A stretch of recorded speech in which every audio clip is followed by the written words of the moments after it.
I started coming back up here again about 6 months ago. Yeah. After staying away for 2 years, after I had the encounter with the red glowing eye entities. So it's hunting season. My buddy Angelo, he's a hunter. He talked me into going back up hunting, getting back into it again. I was ready for it again. We go up here with his two, I think both of them are his brothers. Sammy, he's like 36, Eric, I think that's the way he pronounces his name. They're from Jordan, so they wanted to go to bed early, like around 10 o'clock, 11 o'clock at night. So I was up reading my book in bed. And because when you go hunting, I get up around 5 in the morning before the sun comes up. There's a phenomenon out there that you might want to take a look at, the listeners of this. Some people might be aware of it. And I think this is all connected to it because I've had several encounters up here. And I'm going to group the thing with the red eyes into it. But I had an entity I ran into down there that was trying to lead me away from the cabin, again without a flashlight, again without a handgun, total... was that the pink-eyed entity? Yes, and I think that I'm going to group these three stories into this because there's something that's going on. It's happening all over the world. Just go look at there's a retired, I believe he's a gold badge detective, that is investigating missing people that are taken from national forests and parks under mysterious circumstances. Big time hunters that go hunting with bow and arrows for Kodiak bears by themselves. These guys have GPSs, they're experienced with trail marking and finding their way back. Never to be seen again. Kids who are parents take them out and the kids walk 30 feet away, they're missing. And they even bring the Green Berets in with big bloodhounds, and they look for them for weeks and weeks following the trail, and the kids just walking faster than they can chase them. It's just really crazy. Anybody who goes camping and they have kids, or anybody who's camping out in the woods at all should go take a look at it. He's written 2 books about it called Missing 411. So we are in the cabin, and it's 11 o'clock at night. Now it's about 2 o'clock in the morning, and I'm still wide awake reading my book, and all of a sudden I feel some kind of like an energy come into the cabin, where it felt like my whole face filled up full of like somebody was putting putty in my face and inside my face, and it was like I know what it feels like when you're tired and going to sleep. This was like just knocking me out. My book fell against my chest. The next thing, 2 seconds later, what woke me up was Sammy was sleeping in the middle of the cabin on a cot, because we're out of bunks for everybody. So Sammy immediately sits up in his cot and makes the cot squeaks of metal against metal. It's aluminum. And I immediately woke back up again. I picked my book up, started reading again, right where I left off. I was only asleep for 1-2 seconds.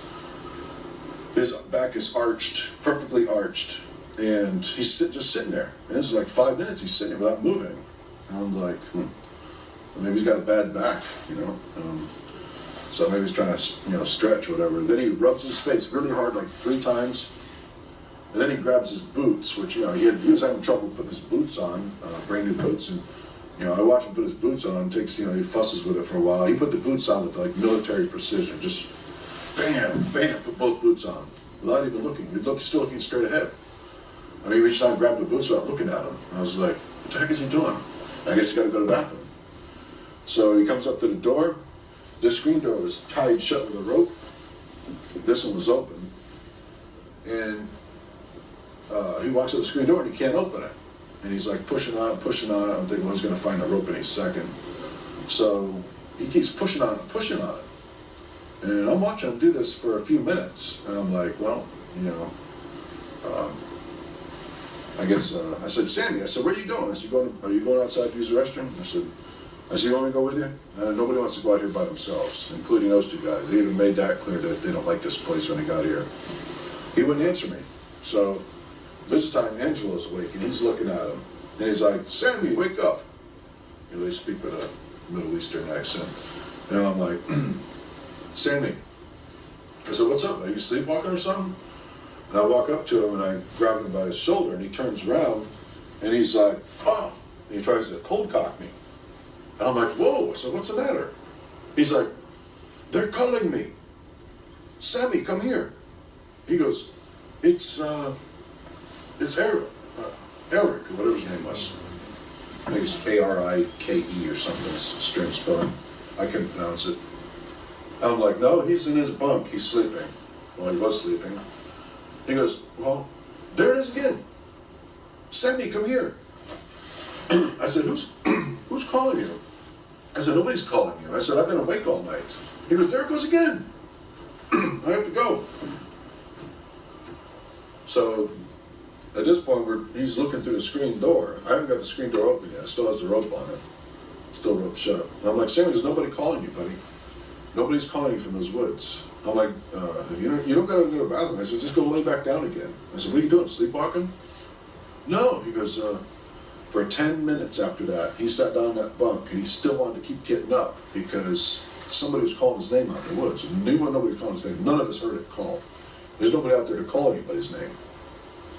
So the next morning at breakfast, I finally went to bed. I went to bed at like 4:30. It was 4:35. I finally put my book down and went to sleep. At exactly 5 in the morning, Angelo caught him trying to go back out again, trying to get through the door. This time we had the door barricaded with all the luggage piled in front of the door, with the steel door shut. Just because, Angelo and I were kind of worried that, Angelo knows what's going on out here. So I was thinking, you know what? I told Angelo, I said, that's, something's not right. What's going on with this?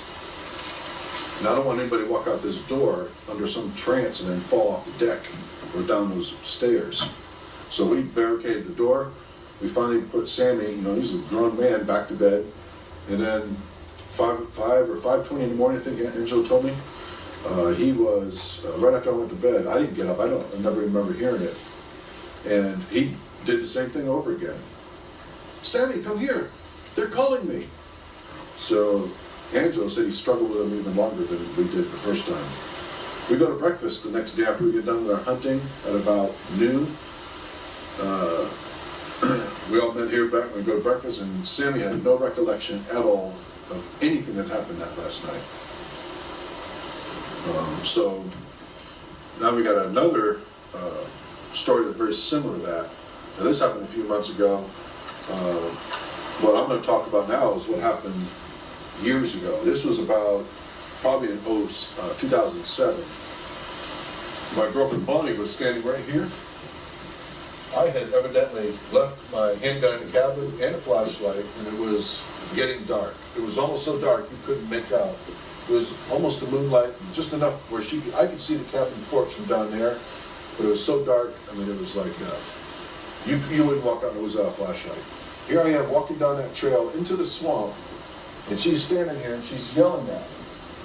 And I can hear her yelling my name, but I wasn't turning around. It was like somebody yelling at you, calling your name while you're in a deep sleep. And I could count how many times she was calling my name while I was walking that way. Finally, on the 5th one, she really screamed my name. And I snapped out of it. Yeah. Palm tree, there's the feeder to the right, there's a big trail right there. It looked just like that in 2007. I was halfway down that trail, about 40 yards out, and I turn around, I see Bonnie here, and I turn around at the end of the trail because I felt something was communicating with me. I didn't feel what I felt with those other, the red glowing eyes, but I definitely felt like something was, something was looking at me over there. I turn around and I see these, they look like teardrop eyes. Big, if you look like those alien grays like you always see, folklore gray with big black eyes. This looked just like that, except the eyes were pink. They were glowing pink. And it looked like it was a real dull pink, but they're definitely illuminated from the inside out. And they were looking at me, and the figure was I estimate about 5 feet tall, maybe 5.5, about this tall.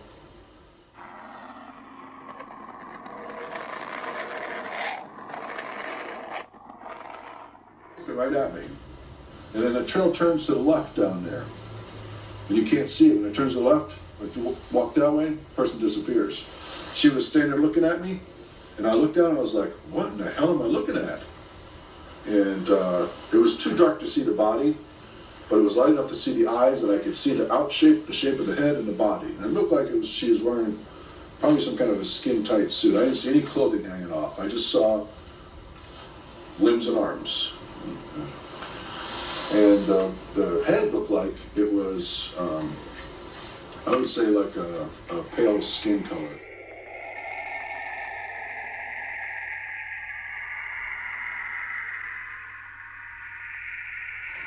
Looking back on it.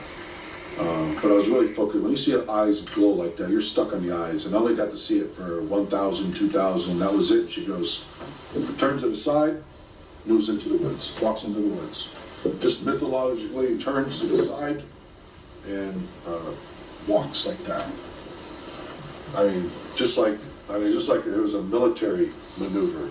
I'll tell you what, when I got that, I got the heebie-jeebies of seeing that, because that was freaking me out. I was like, what am I doing walking down this trail? And I'll tell you, I ran back, because I didn't know what else was down there, and I ran back, came up those stairs.